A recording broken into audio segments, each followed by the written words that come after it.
가수 신해철은 1988년 MBC 대학가요제에 참가하여 대상을 차지하면서 화려하게 데뷔했습니다. 신해철은 대부분의 음악 활동을 그룹 넥스트와 함께 했습니다. 그대에게, 인형의 기사, 나라라 병아리, 민물장어의 꿈 등 신해철의 곡들은 현재도 많은 사람들의 꾸준한 사랑을 받고 있습니다.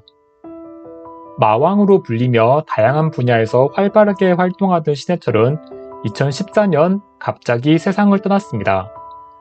그의 죽음은 많은 사람들에게 커다란 충격을 주었습니다. 당시 신해철은 병원에서 수술을 받고 얼마 지나지 않은 상황이었는데 신해철의 수술을 담당했던 의사에 대한 판결을 통해 신해철의 사망 원인이 무엇인지 알아보겠습니다.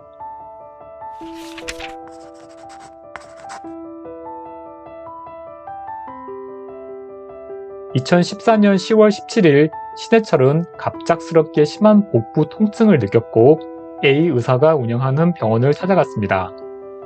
A 의사는 내시경 검사 등을 실시한 뒤 장폐색이라고 진단하였고 수술을 해야 한다고 말하였습니다. 신해철은 복부 측면에 작은 구멍을 내는 복강경 수술을 받았습니다. 퇴원한 뒤에도 열이 나고 통증이 계속되자 신해철은 병원을 다시 방문하였습니다. A 의사는 복막염은 아니니 걱정하지 않아도 된다라고 말했습니다. 다시 이틀이 지났지만 신해철은 여전히 고통이 극심했습니다.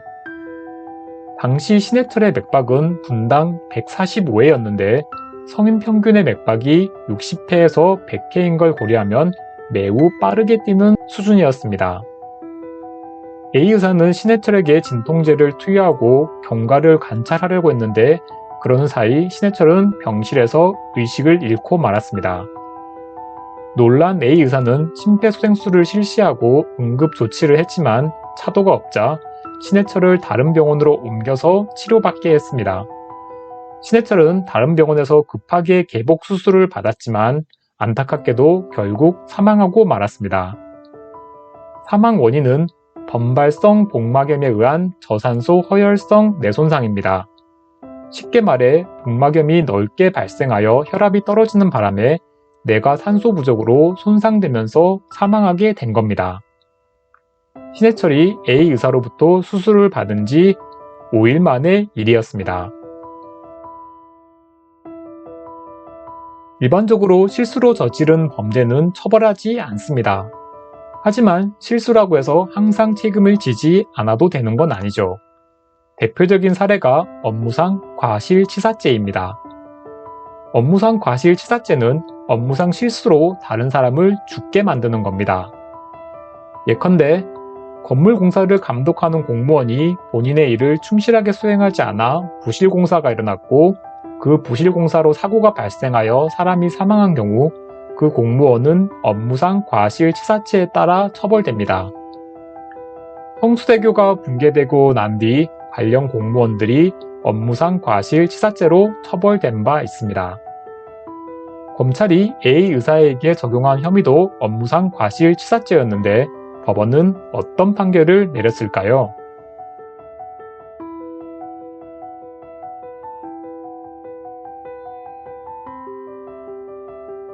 A 의사가 수술을 한 뒤 신해철의 소장, 횡격막 등에 구멍이 뚫리는 천공 현상이 발생했습니다. 신해철이 받은 수술에서 천공은 쉽게 발생할 수 있는 합병증입니다. 수술을 담당한 의사라면 천공이 생길 수 있는 가능성을 고려해서 환자의 경과를 주의 깊게 관찰했어야 하는데 A 의사는 그러지 않았습니다.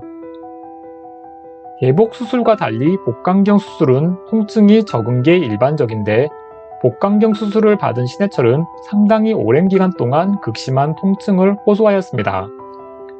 보통의 의사는 통증의 원인이 뭔지를 살펴봤을 겁니다. 그런데 A 의사는 단순히 수술 후에 발생하는 일반적인 통증으로 생각하여 통증의 원인을 찾지도 않고 진통제와 안정제만 처방하였습니다. 또한 신해철은 퇴원 조건을 갖추지 못했는데 A 의사는 수술한 지 이틀 만에 신해철을 퇴원시켰습니다. 신해철이 퇴원을 했다가 다시 병원을 찾은 뒤에라도 A 의사가 제대로 대응을 했어야 하는데 그 이후에도 A 의사의 대응은 아니랬습니다. 신해철은 고열, 복통, 메스크림 등의 증상을 보였고 백혈구 수치도 매우 높았으므로 복막염을 충분히 의심할 수 있었습니다. 복막염인지 아닌지를 진단할 때 흔히 사용되는 방법은 복부 CT 검사입니다. 그런데 A 의사는 적절한 검사도 하지 않은 상태에서 복막염은 아니라고 속단하고 신해철에게 복막염은 아니니 걱정하지 말라고 말했습니다. 신해철이 의식을 잃고 쓰러진 날, 신해철은 새벽 4시, 오전 8시에 2차례에 걸쳐 병원을 방문했습니다. 늦긴 했지만 이때라도 A 의사가 정상적인 진료를 하였다면 신해철의 운명은 달라졌을지도 모릅니다.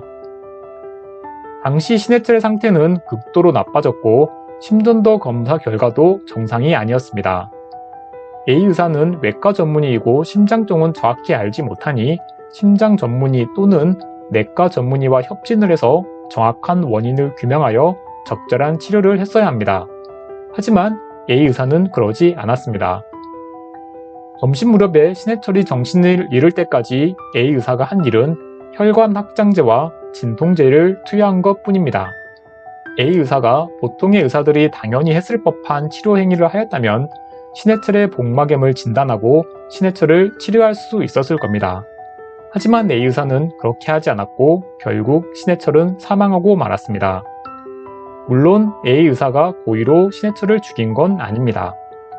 하지만 A 의사는 해서는 안 될 중대한 실수를 여러 번 했고 그 실수 때문에 신해철이 사망했다는 게 법원의 판단입니다.